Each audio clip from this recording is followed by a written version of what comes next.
तामजाई ही कोकणी देवस्थान आमचं असून ही देवी महादेवाची बहीण आहे असं मानलं जाते.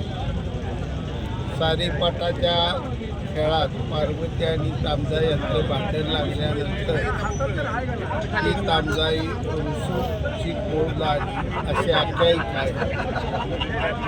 ही पारंपरिक यात्रा पिढ्यानपिढ्या युगानुयुगा साजरी केली जाते.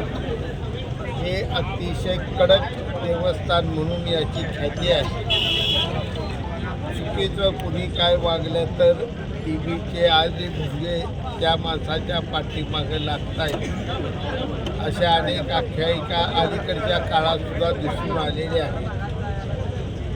या यात्रेनिमित्त ही कुस्त्याचा फड पारंपरिक आहे आणि आज कुस्त्याचा फड अतिशय चांगला आणि यशस्वी पार पाडल्याबद्दल सर्व संयोजकांचं मी मनापासून या ठिकाणी अभिनंदन करतो.